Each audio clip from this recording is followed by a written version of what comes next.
จากนี้ไปติดตามรับฟังรายการร้อยเรื่องราวข่าวสารเมืองแพร่ทุกวันจันทร์ถึงวันศุกร์เวลา 11 นาฬิกาถึง 12 นาฬิกาช่วงข่าวสารการศึกษาเมืองแพร่โดยสำนักงานศึกษาธิการจังหวัดแพร่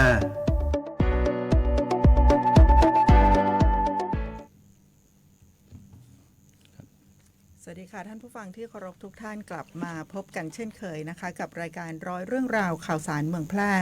ช่วงข่าวสารการศึกษาเมืองแพร่ค่ะวันนี้ดิฉันมาพร้อมกับท่านศึกษาธิการจังหวัดแพร่นะคะท่านสุทินจันทระวรเชษฐ์ค่ะสวัสดีค่ะท่านศึกษาค่ะสวัสดีครับสวัสดีท่านพ่อแม่พี่น้องประชาชนชาวจังหวัดแพร่นะครับแล้วก็จังหวัดใกล้เคียงนะครับวันนี้เรามาพบกันที่สำคัญก็สู่ช่วงนี้เป็นช่วงเข้าสู่ภาคฤดูร้อนนะครับฤดูร้อนอย่างเต็มตัวนะครับสิ่งหนึ่งที่ผมจะฝากไปยังท่านพ่อแม่พี่น้องประชาชนและผู้ปกครองนักเรียนทุกคนนะครับก็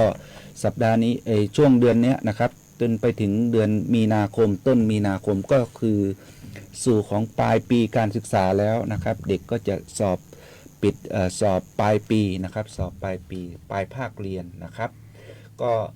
ในช่วงปิดเทอมก็อยากจะฝากพ่อแม่พี่น้องผู้ปกครองนักเรียนนะครับช่วยกันระมัดระวังเรื่องของการเด็กไปเล่นน้ำนะครับน้ำเด็กมีข่าวจมน้ำห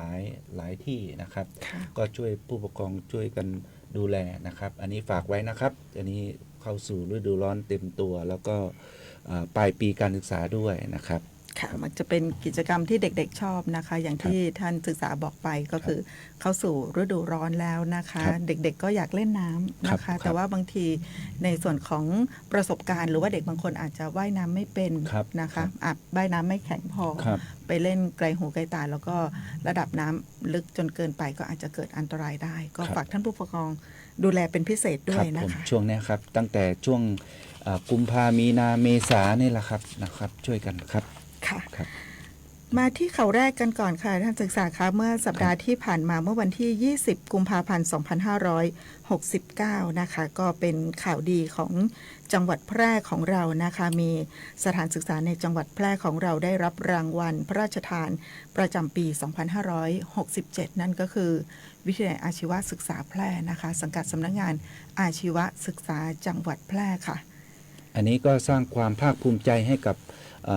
พ่อแม่พี่น้องประชาชนชาวจังหวัดแพร่นะครับรวมทั้งข้าราชการครูและบุคลากรทางการศึกษาของอาชีวศึกษานะครับที่ร่วมแรงร่วมใจกันขับเคลื่อนนะครับแข่งขันกับตัวเองนะครับในเรื่องของเอานำสถานศึกษาเข้ารับพระราชทานรางวัลสถานศึกษารางวัลพระราชทานประจำปี2567นะครับซึ่งปีที่แล้วผมก็ไปเป็นข้อมูลเป็นผู้ให้ข้อมูลกับคณะกรรมการนะครับซึ่งก็ผลออกมาแล้วก็คือจังหวัดแพร่ของเราโดยวิทยาลัยอาชีวศึกษาแพร่นะครับได้รับรางวัลนี้นะครับก็เป็นความภาคภูมิใจกับชาวแพร่ทุกท่านนะครับทุกคนรวมทั้งผู้ปกครองด้วยนะครับค่ะก็ขอแสดงความยินดีกับท่านผู้บริหารแล้วก็คณะครูรวมไปถึงนักเรียนนักศึกษาทุกคนของวิทยาเทคนิคแพร่ด้วยขออภัยค่ะวิทยาอาชีวศึกษาแพร่ด้วยค่ะซึ่งเมื่อวันที่20กุมภาพันธ์2569ที่ผ่านมานะคะก็ได้มีพิธีอัญเชิญแล้วก็เฉลิมฉลองสถานศึกษารางวัลพระราชทานประจำปี2567นะคะโดยได้รับเกียรติจากท่านผู้ว่าราชการจังหวัดแพร่ค่ะท่านสมชัยเลิศประสิทธิพันธ์นะคะไปเป็นประธานในพิธีที่หอประชุมวิทยาอาชีวศึกษาแพร่นะคะค่ะปีก่อนก็จะเป็นทางวิทยาการอาชีพ2นะคะสถานศึกษาของจังหวัดแพร่ของเรานะคะก็ได้รับรางวัลพระราชทานเกือบทุกปีรวมไปถึงเด็กนักเรียนกันด้วยนะคะก็ขอบคุณทางสถานศึกษาท่านผู้บริหารคณะครูนะคะที่ให้การส่งเสริมสนับสนุนนะคะรวมทั้งภาคีเครือข่ายนะครับไม่ว่าจะเป็นภาครัฐและภาคเอกชนนะครับที่ไปให้ข้อมูลนะครับให้ข้อมูลแล้วก็การมีส่วนร่วมในการบริหารจัดการสถานศึกษานะครับซึ่งก็ต้องขอชื่นชมท่านผู้อำนวยการนะครับท่านผู้อำนวยการอนัทนะครับแล้วรวมทั้งท่านรองท่านข้าราชการครูและบุคลากรทางการศึกษานะครับรวมทั้งนักเรียนนักศึกษานะครับที่เรียนอยู่ที่นั่นที่ช่วยกัน นะครับ ค่ะสำคัญอย่างยิ่งเลยนะคะในส่วนของ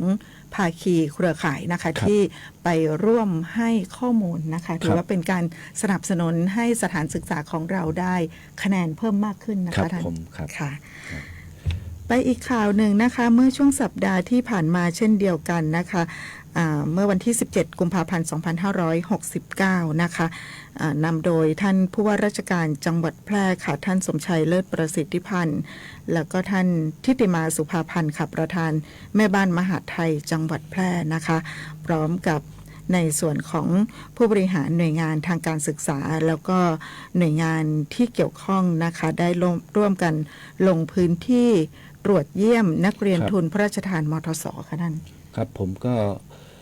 จริงๆแล้วเราต้องไปดูแลนะครับสอบถามเกี่ยวกับปัญหาอุปสรรคนะครับความต้องการและก็ติดตามในเรื่องของผลการเรียนของนักเรียนนะครับ ซึ่ง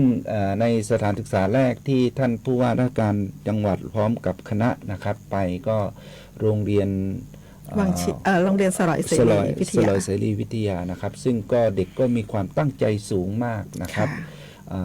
ถัดมาก็หลายๆคนนะครับผมพูดสรุปรวมก็คือหลายๆคนนั้นเด็กมีความตั้งใจที่จะเรียนต่อให้จบปริญญาตรีนะครับโดยขณะเดียวกันเนี่ยผลการเรียนจากการสัมภาษณ์ติดตามสอบถามข้อมูลโดยเฉพาะอย่างยิ่งนักเรียนทุกคนเนี่ยมีผลการเรียนนี่ 4.00 นะครับ ค่ะผลการเรียนสูงมากๆนะ สู คะ งมากนะครับ แล้วก็นักเรียนก็อยากคือถ้าได้ทุนแล้วเนี่ยทุนการศึกษาเนี่ยก็จะเอาไปใช้ในช่วงตอนที่เขาจะอยู่มหาวิทยาลัยนะครับ ค่ะ ตรงนี้อันนี้คือความมุ่งมั่นของเขาขณะเดียวกันที่เรียนมัธยมนี้เขาก็พยายามใช้เงินอย่างประหยัดนะครับ ได้ทุนมาก็เอาเก็บไว้ก่อน เพราะว่าจะต้องเอาไปใช้ตอนในช่วงที่เขาเรียนมหาวิทยาลัย เพราะว่าจะต้องมีค่าใช้จ่าย ไม่ว่าค่าใช้จ่ายในชีวิตประจำวัน ค่าใช้จ่ายในเรื่องของวัสดุการศึกษา ค่าเล่าเรียนต่างๆ เป็นต้นนะครับ อันนี้ก็เห็นแนวคิดของน้องแล้วมีการวางแผนการใช้จ่ายเงินที่ดีนะครับ อันนี้ก็ต้องแอบชื่นชมนะครับของนักเรียนแต่ละคนครับ ค่ะซึ่งทางท่านผู้ว่าราชการจังหวัดแพร่นะคะท่านสมชัยเลิศประสิทธิพันธ์พร้อมด้วยท่านประธานแม่บ้านมหาดไทยจังหวัดแพร่พร้อมกับคณะนะคะก็จะมีการลงพื้นที่ไปตรวจเยี่ยมเป็นประจำทุกๆปีนะคะ ครับ รวมไปถึงท่านศึกษาธิการจังหวัดแพร่พร้อมคณะด้วยนะคะซึ่งนอกจากจะไปติดตามในเรื่องของผลการเรียนถ้าเป็น ครับ ในส่วนของเด็กนักเรียนทุนพระราชทานมทสเกรดเฉลี่ยจะต้องไม่ต่ำกว่า 3.00 นะคะท่า ใช่ น ครับ จะต้องรักษาผลการเรียนนะคะให้อยู่ในระดับตั้งแต่ 3.00 ขึ้นไปนะคะส่วนในเรื่องของความเป็นอยู่สุขภาพทั่วๆไปนะคะอันนี้ก็สำคัญมากๆอย่างเช่นที่ผ่านมานะคะรายแรกที่ไปที่โรงเรียนสลอยเสรีวิทยานะคะก็พบว่าครอบครัวของน้องตอนนี้ก็ค่อนข้างจะลำบากนิดหนึ่งนะคะคุณพ่อป่วยแล้วก็คุณแม่ก็ประสบอุบัติเหตุ อันนี้ก็เป็นสิ่งสำคัญที่ทางจังหวัดจะได้ดูแลนะคะท่าน ใช่ครับก็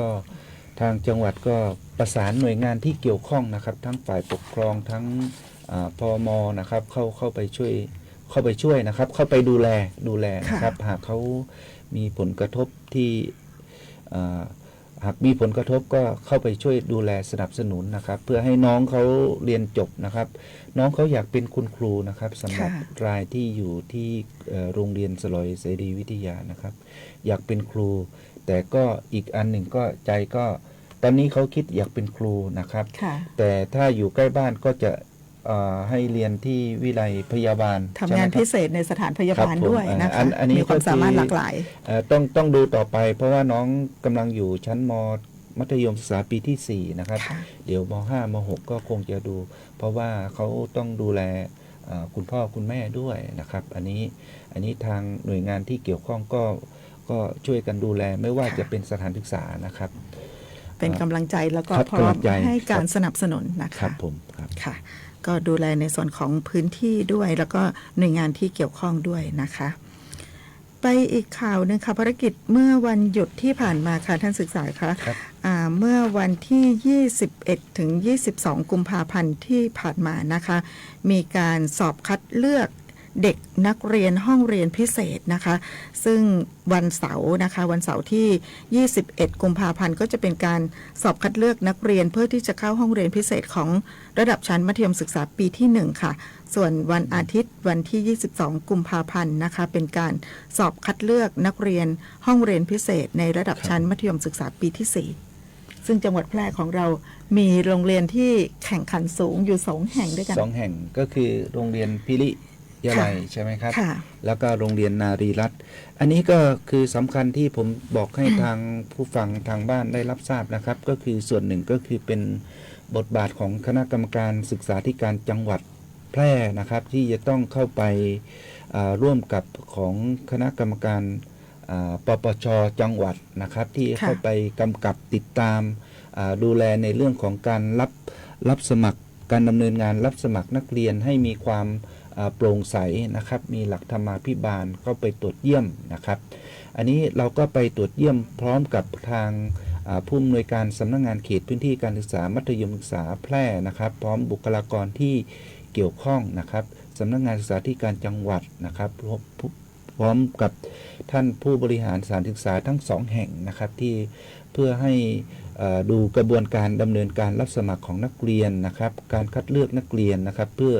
เข้าเรียนต่อในห้องเรียนพิเศษนะครับเป็นไปอย่างโปร่งใสนะครับโปร่งใสตรวจสอบได้อันนี้กระบวนการเราก็เข้าไปมีส่วนร่วมนะครับก็เชื่อมั่นครับท่านผู้ปกครองครับผม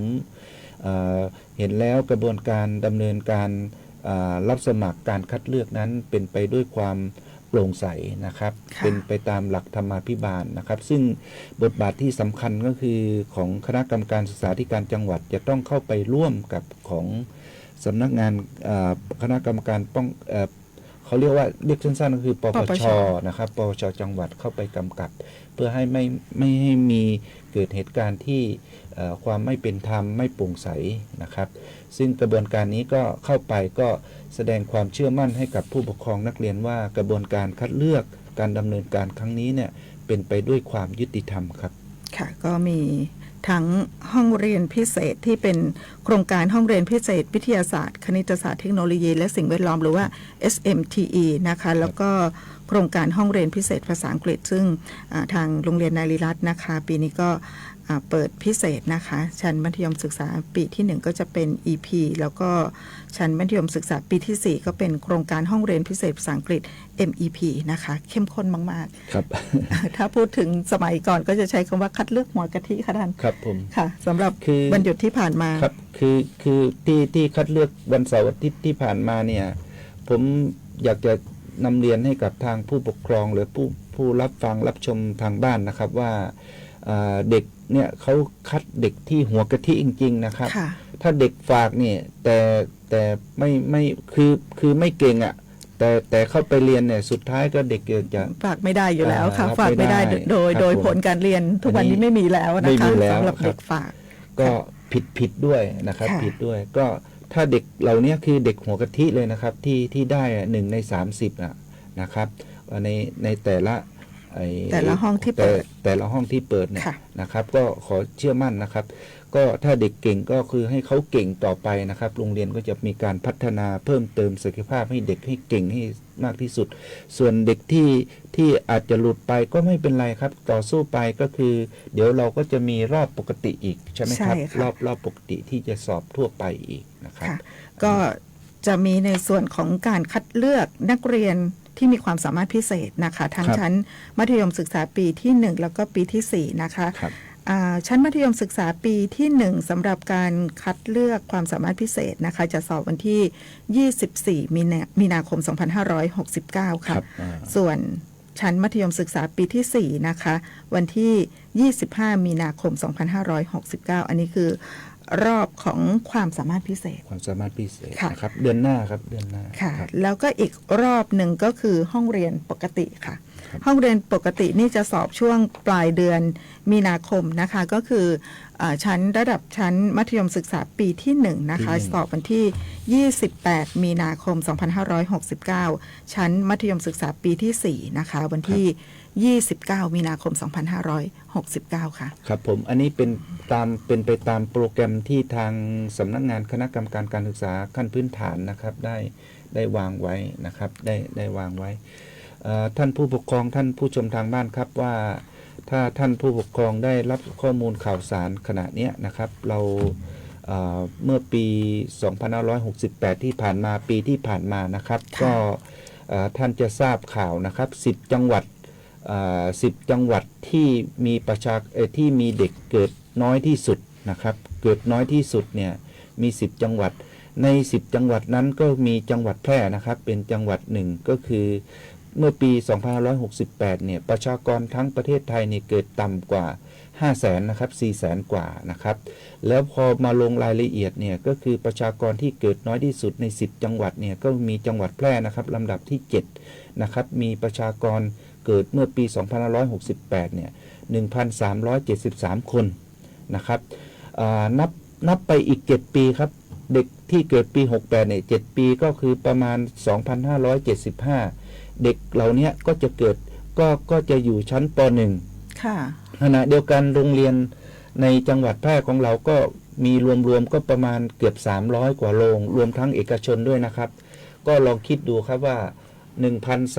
1,373 คนเนี่ยลองหารเฉลี่ยเด็กปริมาณอินพุตเด็กเข้ามาเรียนในภาคบังคับเนี่ยมันจะเหลือกี่คนนะครับจำนวนเด็กนักเรียนของโรงเรียนลดลงอยู่แล้วลดลงมากเลยนะครับอันนี้ก็สะท้อนเพื่อเชื่อมโยงในเรื่องของการแข่งขันเพราะฉะนั้นแล้วเนี่ยที่ผมมาพูดก็คือว่าถ้าหากเด็กสอบคัดเลือกห้องเรียนพิเศษไม่ได้ตรงเนี้ยห้องสอบภาคทั่วไปเนี่ยผมว่าคงได้หมดอะครับปกติครับผมทุกวันนี้สถานศึกษาเรามีจำนวนมากพอที่จะเพียงพอในการรองรับเด็กนักเรียนในการเข้าศึกษาต่อในทุกระดับนะคะก็สุดท้ายก็จะเป็นกำลังใจให้กับผู้ปกครองทุกท่านนะครับว่าเราถ้าได้ก็ถือว่าโชคดีนะครับโชคดีเด็กเก่งจริงๆแต่ถ้าไม่ได้ก็คือสู้นะครับก็การเรียนรู้ไม่สิ้นสุดนะครับไลฟ์ลองเรียนนิ่งเรียนรู้ตลอดชีวิตนะครับก็สามารถที่จะเรียนได้ไม่ใช่ว่าแพ้ครั้งนี้แล้วก็หมดหวังไม่ใช่นะครับสู้ต่อไปครับเรามีโอกาสการเรียนรู้ไม่มีที่สิ้นสุดนะครับความเก่งมีหลากหลายนะคะท่านไม่จำเป็นต้องเก่งวิชาการอย่างเดียวนะคะเด็กที่ไม่เก่งในส่วนของวิชาการเด็กอาจจะเก่งในเรื่องอื่นด้านอื่นก็ได้นะคะนี่ไงครับผมถึงบอกว่าเป็นกำลังใจให้กับพ่อแม่ผู้ปกครองเด็กทุกคนนะครับที่จะเข้าชั้นม.1 ม.4 นะครับก็ขอเป็นกำลังใจนะครับเราสู้ไปด้วยกันเราเรียนพัฒนาลูกไปด้วยกันนะครับค่ะอาจจะเก่งทางด้านดนตรีกีฬาหรือว่าด้านอาชีพนะคะลูกๆของเรามีความถนัดด้านใดนะคะมีความสามารถด้านใดนะคะก็ส่งเสริมไปทางด้านนั้นนะคะถ้าหากว่าน้องๆเก่งทางด้านวิชาการก็ส่งเสริมกันเต็มที่ครับใช่ผมเสริมอีกนิดหนึ่งครับว่ายุคของการเรียนรู้นะครับการจัดการศึกษาในปัจจุบันนี้นะครับอยากจะว่าณโลกในยุคปัจจุบันเนี่ยที่มีการเปลี่ยนแปลงอย่างรวดเร็วนะครับก็ส่วนหนึ่งก็คือตลาดแรงงานอะไรต่างๆนะครับก็คือเขาเน้นในเรื่องของสกิลนะครับทักษะของคนนะครับว่าจะต้องมีทักษะคุณวุฒินี่ไม่เป็นตัวรองไปแล้วครับเขาจะดูว่าเด็กหรือคนทำงานนั้นนะมีทักษะอย่างไรบ้างนะครับเพราะฉะนั้นแล้วรูปแบบของการเรียนรู้การเรียนรู้เพื่อให้ได้คุณวุฒินั้นยังไม่พอผู้เรียนตัวนั้นจะต้องมีทักษะมีสกิลนะครับหลายท่านก็ไปรีสกิลนะครับหลายท่านก็ไปอัพสกิลนะครับไม่ว่าจะเป็นผู้ใหญ่ผู้อาวุโสท่านสวทั้งหลายก็ไปอัพสกิลนะครับไปรีสกิลมานะครับอันนี้ก็จะเป็นโลกที่มันเปลี่ยนไปแล้วนะครับอันนี้นำเรียนให้กับทางผู้ปกครองท่านผู้ชมทางบ้านท่านผู้รับฟังทางบ้านนะครับได้รับรู้ว่าโลกของการศึกษาโลกของการเรียนรู้นะที่ไม่สิ้นสุดนะครับเรียนรู้ตลอดชีวิตครับค่ะเรียนจบมาด้านใดอาจจะไม่ได้ประกอบอาชีพในด้านนั้นนะคะสามารถที่จะไปต่อยอดหรือว่าไปอาจจะไปชอบหรือว่ามีประสบการณ์แปลกใหม่ในการประกอบอาชีพอื่นๆนะคะก็สามารถที่จะเรียนรู้เพิ่มเติมได้นะคะมาถึงอีกข่าวหนึ่งนะคะเชื่อมโยงต่อกันเลยนะคะเมื่อวานนี้ท่านศึกษาไปร่วมกิจกรรมโครงการเพิ่มทักษะด้านอาชีพแก่เด็กนักเรียนที่ไม่ได้เรียนต่อหลังจากที่จบ การศึกษาภาคบังคับแล้วนะคะ ซึ่งเมื่อวานนี้นะคะในส่วนของทางสำนักงานพัฒนาฝีมือแรงงานแพร่นะคะก็ได้จัดกิจกรรมนะคะในส่วนของการศึกษาดูงาน แล้วก็รับสมัครนักเรียนเพื่อที่จะเข้าฝึกอบรมตามโครงการเพิ่มทักษะด้านอาชีพ แก่นักเรียนนะคะที่ไม่ได้เรียนต่อหลังจากที่จบการศึกษาภาคบังคับของจังหวัดแพร่ของเราเสร็จเรียบร้อยแล้วนะคะซึ่งมีสิทธิประโยชน์มากมายเลยสำหรับน้องๆที่เข้าร่วมโครงการใช่ครับโครงการนี้เป็นโครงการเกิดจากของสำนักงานตรวจเขาเรียกว่าเกิดจากอะไรนะของสำนักงานตรวจเขาเรียกว่าผู้ว่าตรวจการแผ่นดินนะครับก็คือเป็นโครงการที่บอกว่านักเรียนที่จบการศึกษาภาคบังคับหรือชั้นมัธยมศึกษาปีที่3นะครับที่ไม่ได้เรียนต่อเนี่ยก็เอามาเรียนฝึกฝนอบรมพัฒนาอาชีพนะครับก็คราวนี้จังหวัดแพร่ของเราครับวันที่11เนี่ยก็จะมีทางผู้เขาเรียกว่าอะไรนะผู้การตรวจแผ่นดินเขาเรียกว่าผู้อำนวยการตรวจเงินแผ่นไม่ใช่ตรวจเงินแผ่นดินครับเขาเรียกว่าเขาจะมานะครับก็คือจะมีผู้หลักผู้ใหญ่ที่เจ้าของโครงการนี้นะครับก็มาดูกระบวนการนะครับของจังหวัดแพร่นะครับในเรื่องของการนำนักเรียนที่ไม่ได้จบการที่จบการศึกษาภาคบังคับแล้วไม่ได้เรียนต่อเนี่ยเอามาฝึกฝนมาฝึกอาชีพนะครับให้เขานะครับพัฒนาฝีมือเพื่อให้เขาสอบวัดด้านทักษะอาชีพนะครับเพื่อให้ได้ใบเซอร์ติฟิเคตนะครับหรือใบประกาศนียบัตรหลังจากที่ผ่านการอบรมตัวนี้เขาก็สามารถที่จะไปทำงานที่ต่างๆได้นะครับโดยบูรณาการร่วมกับสำนักงานจัดหางานจังหวัดนะครับที่จะหางานให้กับเด็กที่จบม.3 แล้วไม่ได้เรียนต่อแต่เข้ามาฝึกอบรมพัฒนาฝีมือแรงงานไว้1อาชีพไม่ว่าจะเป็นอาชีพช่างเดินสายไฟฟ้าภายในอาคารนะครับช่างแอร์เป็นต้นซ่อมแอร์ล้างแอร์นะครับอันนี้เขาจบไปแล้วเขาก็จะได้ใบเซอร์ติฟิเคตใบมาตรฐานสอบวัดมาตรฐานฝีมือระดับ1แล้วยังไม่พอผ่านการอบรมเนี่ยครับเขาก็ได้ไปทำงานแล้วก็มีอาชีพก็เป็นส่วนหนึ่งนะครับที่เราจะได้ทำกันนะครับซึ่งกลุ่มเป้าหมายที่สำคัญก็คือเรานำเด็กจากสกลนะครับสกลของอำเภอสูงเม่นนะครับที่เข้าไปดูนะครับก็ประมาณ10กว่าคนให้เขาไปดูว่าเขามีกระบวนการฝึกอบรมตรงนี้นะครับให้นะครับก็คาดว่าน่าจะมีเขาตั้งเป้าหมายไว้10คนนะครับ10คนก็เตรียมการไว้นะครับอันนี้เมื่อวันนี้ทางสำนักงานพัฒนาฝีมือแรงงานแพร่นะคะก็มีในเรื่องของการแนะนำหลักสูตรนะคะรวมไปถึงสถานที่นะคะที่ใช้ในการจัดการเรียนการสอนรวมไปถึงในส่วนของโรงฝึกงานอาคารหอพักนะคะ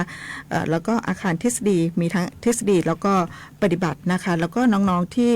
เข้าร่วมการฝึกทักษะอาชีพในครั้งนี้นะคะก็จะได้สิทธิประโยชน์มากมายอย่างที่ท่านศึกษาได้นำเรียนไปนะคะโดย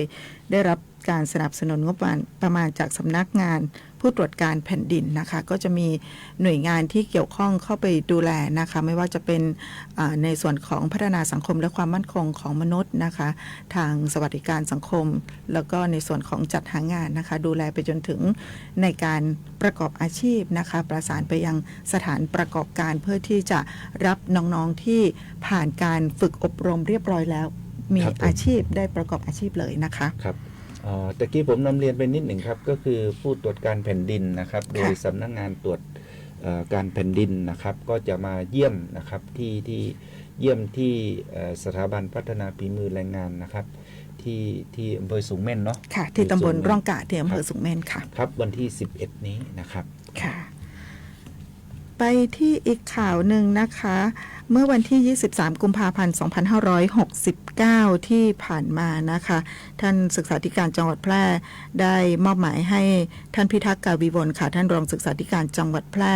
เข้าร่วมพิธีเปิดในโครงการฝึกอบรมปฏิบัติงานสวนพฤกษศาสตร์โรงเรียนนะคะหลักสูตร 5 องค์ประกอบ